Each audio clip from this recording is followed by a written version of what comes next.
नाज़रीन, माशरे में कुछ ऐसे जुल्म होते हैं जिन पर हम लोग जो है बड़ा प्यारा सा एक कपड़ा डालते हैं और उस जुल्म को छुपा देते हैं, उसको कोई और नाम दे देते हैं ताकि हमारे ज़मीर को, हमारी आँखों को, हमारे दिमाग को वो बुरा ना लगे।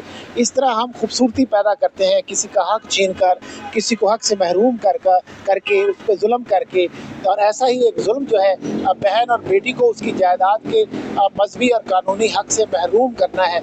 ये कितना बड़ा जुर्म है, कितना बड़ा गुनाह है कि आप फ़र्ज़ करो आपकी जितनी भी विरासती जायदाद है आपको ना मिले तो यकीनन बड़ा जुर्म है, और बहन बेटी को ना मिले तब भी ये जुल्म है। मुदस्सर चौधरी हमारे साथ मौजूद हैं, उनसे हम बात करते हैं कि मुदस्सर चौधरी, ये कानून जो है क्या कहता है? बहन बेटी का हक़ जो है उसको खा जाना हमारे माशरे के अंदर रीत बन गई है।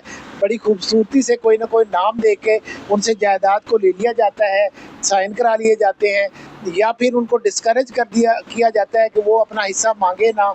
बाप हो, भाई हो, बहुत अच्छी लगती है उनको बहन बेटी जब वो अपना हक ना माने। जी जमाल साहब, मैं बात शुरू करने से एक बात बता दूँ, ये जो आप विरासत की बात करते हैं, ये मसला ज़मीन का नहीं, ये मसला ज़मीर का है। ये बात है जिंदा ज़मीर लोगों की, जिनके ज़मीर मर चुके होते हैं, उनको इस चीज़ से फ़र्क नहीं पड़ता। अच्छा, अब जो आप बात करते हैं विरासत के हिस्से की, इसमें कानूनी तौर पे, इस्लामिक तौर पे, हमारा जो माशरे तौर पे हर लिहाज से जो औरत है, ये जो औरत का हक है ना, इसको अल्लाह ताला की ज़ात ने ख़ुद इसकी कुरान पाक के अंदर इसको बता दिया। ये सूरतुन निसा की आयत नंबर 7 में ये है कि जो जब वो उसकी तफसीर में है कि जब वो कोई छोड़ जाते हैं, हिस्सा छोड़ जाते हैं, जो रिश्तेदार होते हैं, माँ बाप छोड़ जाते हैं, तो उनको मतलब तकसीम करना होता है। आगे तकसीम का भी वहाँ पे पूरा तरीक़ाकार मौजूद है। अच्छा, जो ये तो है एक इस्लामिक पॉइंट ऑफ व्यू। दूसरी तरफ आप आ जाए कानूनी तौर के ऊपर भी, जो कोई धोखाधड़ी से, फ्रॉड से या चीटिंग के साथ अपने किसी बहन बेटी को विरासत से महरूम करता है, उसको 5 से 10 साल तक सज़ा हो सकती है और उसके अलावा 10 लाख रुपए तक जुर्माना भी हो सकता है। इसके लिए ये चूँकि केस बहुत ज़्यादा बढ़ते जा रहे थे, इसके लिए फिर वोमेन महोत्सव, वफाकी महोत्सव बना दिया गया, और मतलब औरत के लिए कि वो जहाँ पे विरासती हक़ से महरूम कर दीजिए तब वहाँ पे वो एप्लीकेशन दे देती है। सिविल कोर्ट में आप जो है वो इसको सिविल कोर्ट में इसका दावा दायर कर सकते हैं, और उसके ऊपर सुप्रीम कोर्ट की जजमेंट भी रिसेंटली आई थी कि ये होता है जी, मतलब कि काफ़ी अरसे बाद जाके जब औरत डिमांड करने लगती है तो वो कहती है इसका तो टाइम बार हो गया। सुप्रीम कोर्ट ने कहा नहीं, जब आपको पता चलता है कि आपका विरासत में शरई तौर पे हक बनता है तो उस वक़्त आपको वो हक देना है। अच्छा, ये वो हक है, आप उसका हक दे के, बहन बेटी का हक दे के कोई एहसान नहीं कर रहे। ये आपको अल्लाह ताला की ज़ात ने हुक्म दिया था, आप उस हुक्म की तमील कर रहे हैं, ना तो आप कोई एहसान कर रहे हैं और ना आप कोई माशरती तौर पे कोई उनके ऊपर कोई जो है ना उनको कोई अकोमोडेट कर रहे हैं। ये अल्लाह ताला की ज़ात ने हुक्म दिया था, अल्लाह ताला की ज़ात ने उनकी डिस्ट्रीब्यूशन की हुई है जिस तरह की हुई है। और यहाँ मैं एक बात बता दूँ, मैंने ना बड़े बड़े ऐसे केसेस मेरे पास आए, इतनी बड़ी दाढ़ी होती हैं, मतलब कि बेशर्म किस्म के लोग कि बहन को जाके फिर वो इमोशनल ब्लैकमेल करते हैं, जी आप जो है ना भाइयों को बचा लें तो जो है ना वो भाइयों को बचा लें तो ज़्यादा छोड़ दो। और बेशर्मो बहनें भी आगे से कहें कि आप बहनें बचा लें, आप इसी को छोड़ दें। देखें, इमोशनल ब्लैकमेल करके आप दुनिया की नज़र में तो ऐसे कर सकते हैं। एक ज़िंदगी है, कितने 4000 आपके और मेरे दरमियान हफ्ते आने हैं, तो इतनी सी ज़िंदगी के लिए आप अपनी जो है ना वो दोज़ख, इसके मैं एक हदीस मुबारक का भी मफ़हूम बयान कर दूँ। अल्फाज की 19-20 हो सकती है कि जिसने जुल्म के साथ एक पालिश्त ज़मीन भी अपने नाम करवा ली या उसको ले लिया तो 7 ज़मीनों का तोक उसकी गल में पहना दिया जाएगा। ये एक मफ़हूम हदीस मुबारक का, इसमें 19-20 की हो सकता है।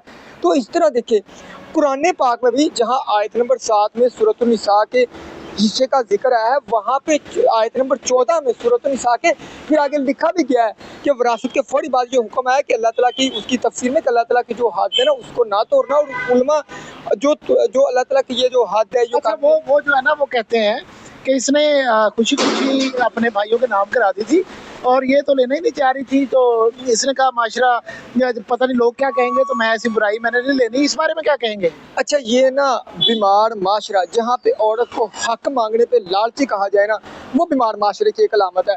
फिर ना मैं मतलब एक बगैरती की भी हद होती है वो कहते हैं जी हमने चूंकि इसको पढ़ाया था लिखाया था, ये मेरे सामने की बात है, पढ़ाया था लिखाया था, इसको सामान भी दे दिया। ओए बेगैरतो और बेशर्मो, तुम ज्यादा समझदार हो। जो अल्लाह ताला की ज़ात में, अल्लाह ताला की ज़ात को वो नहीं पता कि ये इन सामान भी देना है, इसको शादी भी करनी है, ये सारी चीज़ें साथ हैं। तो जब अल्लाह ताला की ज़ात ने हदीस मुबारक से और उलमा फरमाते हैं कि ये जुल्म है, मतलब कि ये जो ना मतलब हक ना देना, ये जुल्म है, ये एक नजायज़ कब्जे की शक्ल भी आप इसको तफसीर में जाके इसको वो भी कह सकती है, मतलब हक है ना, विरासती हक है। तो ये जिंदा ज़मीर लोगों की बात है।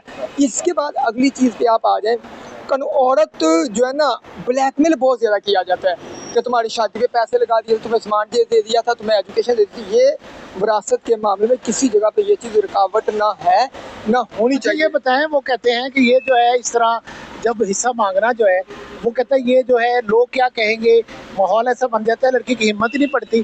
तो उसको क्या है, उसको हिम्मत करनी चाहिए। अगर भाई उसको हिस्सा मांगने पे छोड़ दें, फिर वो क्या करें? एक ये जो बात ना, लोग क्या कहेंगे, अपने 90% जो लोग हैं ना अपनी ज़िंदगी इसी चक्कर में गुजार देते हैं कि लोग क्या कहेंगे। हालांकि जवाब तो अल्लाह ताला की ज़ात को देना है। देखिए, जब आप ये सोचते हैं लोग क्या कहेंगे, आप अपनी ज़िंदगी का वो हिस्सा जो है ना लोगों को दे देते हैं गुजारने के लिए। आप अपनी ज़िंदगी का कंट्रोल अपने हाथ में रखिए और अल्लाह ताला की ज़ात देखिए, अल्लाह ताला की ज़ात और क़यामत की जो बात है ना, आप उसकी बात करें। इसके बाद हो रहा है कि जो और कुरान पाक में फरमाया गया कि औरतों के मामले में भी अल्लाह से डरो। तुम अगर वो चीज़ें ले के इमोशनल ब्लैकमेल करके ले लोगे, देखिए रिज़्क जो है ना, या जो पैसे जो चीज़ें हैं ये लिख दी गई हैं। मैं अपनी किस्मत से ज़्यादा खा के मार ही नहीं सकता, ना मैंने कम खा के मरना है। तो नजायज़ हक लेके तुमने अपने गुनाहगार भी कर लिया अपने आप को, और मतलब कि फिर क़यामत वाले दिन भी जवाबदेह होंगे। बड़ी बड़ी दाढ़ियाँ, नमाजें, रोज़े, हज, और ऐसे ऐसे मैंने बेगैरत लोग देखे हैं कि जब बेटी हिस्सा मांगने आती है तो ऐसे ऐसे मैंने बेशर्म किस्म के बाप देखे हैं, अपनी बेटियों को, उनकी औलादों को बददुआएं देना शुरू कर देते हैं। इतनी इतनी बड़ी दाढ़ी रखे, और तुम्हारी नमाजें, तुम्हारे हज, तुम्हारी ये चीज़ें किस काम आएंगी जब तुम्हें है कि जो अपने वारस को महरूम करेगा ना, अल्लाह ताला की ज़ात क़यामत वाले दिन जन्नत के मिराज से उसको महरूम करेगी। फिर जब तुमने ये जुल्म ही कर दिया तो तुम्हारे नमाजें, रोज़े, हज, ये देखिए हिसाब किताब तो क़यामत वाले दिन है।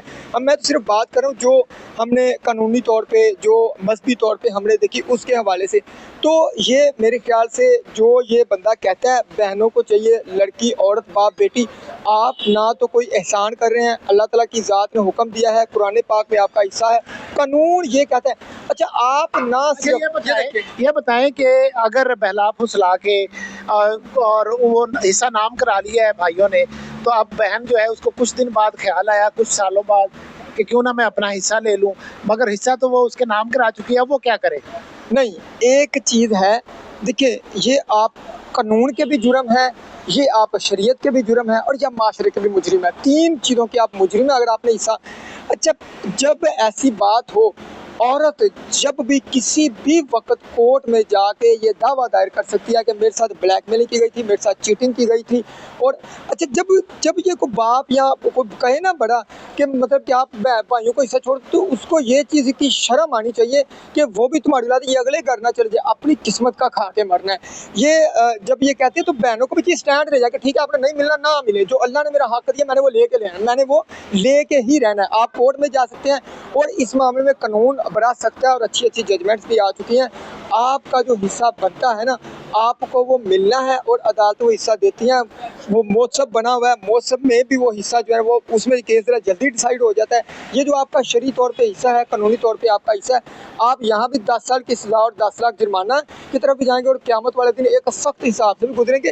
कर किसके लिए? अपनी औलाद के लिए। 4,000 हफ्ते तुमने तो मर जाना है। तो वही फिर इसका मैं एक आपको बता दूं, जो नजायज़ माल लेते हैं ना, वो किसी ना किसी तरीके से हो ही नहीं सकता दुनिया में हिसाब देके। मैं इसी तरह एक आपको मिसाल भी देता हूँ। एक शहर मेरे ज़हन से अभी निकल गया, एक जो है वो पटवारी था, इसी तरह वो बाद में प्रमोट होके तहसीलदार बन गया, मादनियात में किसी ऐसे डिपार्टमेंट में उसकी ड्यूटी लग गई, खूब माल उसने कमाया। हुआ क्या कि उसकी 2 बेटे 2 बेटियाँ थी, जा रहे थे, एक्सीडेंट हुआ, सबकी डेथ हो गई। जो बहन बेटी है उसकी विरासत का जो हक है वो उसका इतना ही हक है जितना किसी भाई का है, बेटे का है।